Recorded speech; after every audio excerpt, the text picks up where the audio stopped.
Hello. So now we're gonna give you a snapshot of what we found and so you'll have comparisons for what we have 15 years later. Here's the south side of the cabin, which is here with the great window. Eastern side, which is over here where the greenhouse is now. And one thing you don't notice if you walk around there, he didn't have the money to finish off the land. The land was severely sloped. It dropped 9 feet over the 54 feet and then down into a gully. So if you're Jack and Jill and you started rolling down the hill, you might keep going. You're in the pond. You're in the pond. And so that meant all this basement was exposed. And the south side, exposed basement. North side, exposed basement. Now, the place was advertised as a walkout basement, which, that's fine. We wanted that here. We just didn't want it everywhere else. Right. Right. It defeats the purpose. You end up with an ice cave. Anyway, Cindy came. I was tied up in business, so I asked Cindy to come with our camcorder as the inspection's going on, and so, Yeah, we put an offer on the house sight unseen. yeah. Location, Inspection. Yeah. Because Cindy wanted to come back to New Gloucester, and she wanted water. And I don't mean a glass of water. She wanted a whole lake. So the basement was 1,750 square feet. The question is, does this expose a money pit or a diamond in the rough? It depends. Here's what it looked like down there.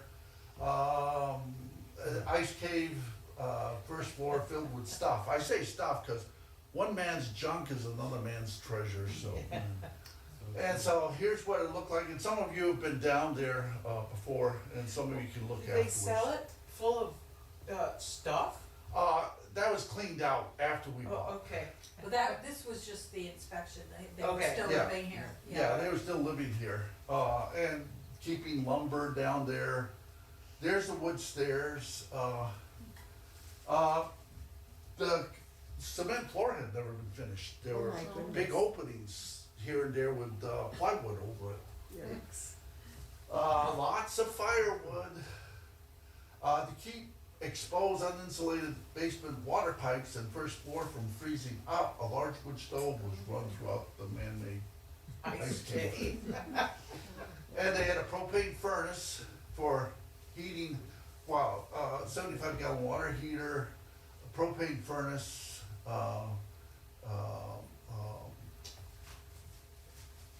wood stove, lots of wood. And I asked, and they gave me their utility bills for 2 or 3 years. And at first, they were thinking, oh, crap, we're gonna lose him.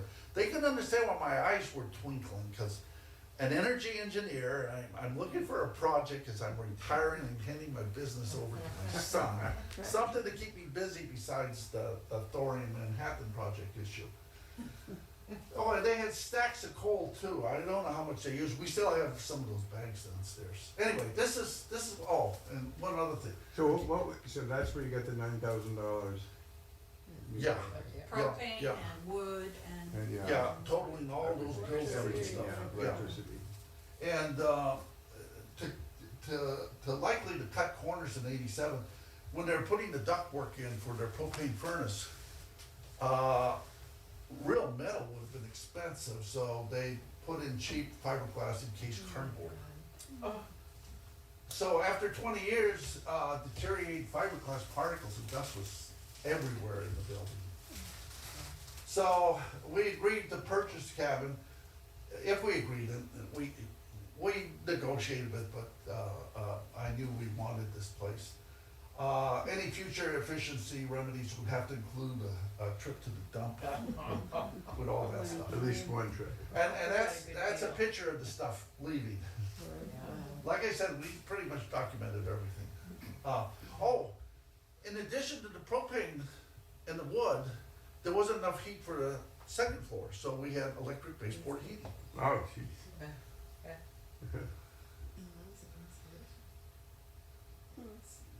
and here's the west side, there was no, first floor, that was the only exit, that front door. Nothing else, you had to go through the basement to get out of here, so if there's a fire or anything, so we had to remedy that at some point. Yeah, the only exit, and I was surprised by one thing, once we were here. It's not much fun trying to get out of a cabin with a metal roof. Yeah. Oh, yeah, that roof. Yeah. I was continually trying to find ways of making it to the cabin door. We even put this up. Cindy and I went off to San Francisco, came back, Couldn't get into that house. well, January of some year. a huge storm hit. It just A flagged. blizzard, yeah.